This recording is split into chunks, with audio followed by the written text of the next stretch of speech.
امریکی ریاست نواڈا میں موجود ایک پراسرار علاقہ جسے ایریا 51 کہا جاتا ہے، یہ لاس ویگاس سے تقریباً 132 کلومیٹر کے فاصلے پر واقع ہے۔ اسے امریکن ایلین ہائی وے کا نام بھی دیا گیا ہے۔ یہ ایک ایسا علاقہ ہے جہاں عام انسان کو دیکھتے ہی گولی مار دی جاتی ہے۔ اس جگہ کا چپا چپا سیل ہے۔ 2 جولائی 1947 کو ایک اجنبی خلائی جہاز کریش لینڈ ہونے کی وجہ سے یہاں آ گرا تھا، جسے روزویل آرمی ایئر فیلڈ نے بازیاب کیا اور 8 جولائی 1947 کو ایک پریس ریلیز جاری کی جس میں یہ کہا گیا کہ انہوں نے ایک فلائنگ ڈسک برآمد کر لی ہے۔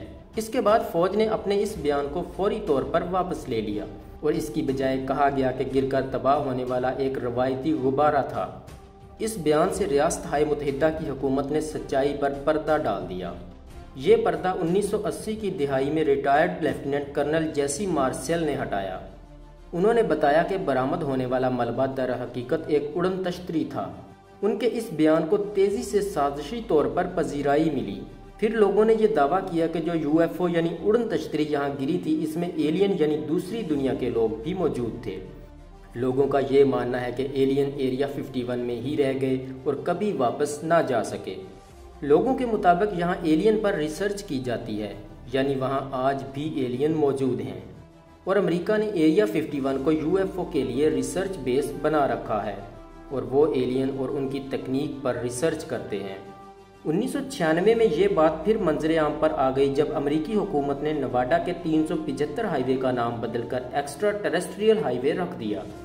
اس جگہ کو چھپانے کی کوشش اس حد تک کی گئی کہ امریکہ کے نقشے پر اس جگہ کا نام و نشان تک نہیں تھا، لیکن 1988 میں پہلی بار سوویت اور امریکہ کی کولڈ وار کے دوران روس کے کچھ سیٹلائٹ نے ایریا 51 کے اندر کی تصاویر جاری کی، جس سے اس بات کا پتہ چلا کہ یہاں 8 رن وے یا ہائی وے موجود ہیں اور یہ امریکہ کا سب سے بڑا محفوظ ایئر بیس ہے۔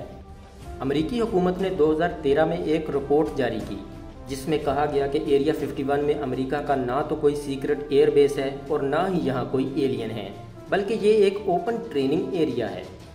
کئی لوگوں نے یہ دعویٰ بھی کیا کہ وہ یہاں کام کر چکے ہیں اور ان کے مطابق ایریا 51 میں کام کرنے والے لوگوں کو ایک جہاز پر لایا جاتا تھا جو دکھنے میں تو ایک عام جہاز کی طرح ہوتا تھا، لیکن اس کا کوئی نام نہیں ہوتا تھا تاکہ اس کی پہچان نہ کی جا سکے۔ ایریا 51 میں کام کرنے والوں کو کسی سے بھی اپنے کام کے بارے میں بات کرنے کی اجازت نہیں تھی، یہاں تک کہ الگ الگ سیکشن میں کام کرنے والوں کو آپس میں بات کرنے کی اجازت بھی نہیں تھی۔ ایریا 51 میں کام کرنے والے ایک امریکی سائنسدان باب لیزر کا یہ دعویٰ ہے کہ انہوں نے 9 میں سے ایک فلائنگ سوسر میں کام کیا ہے۔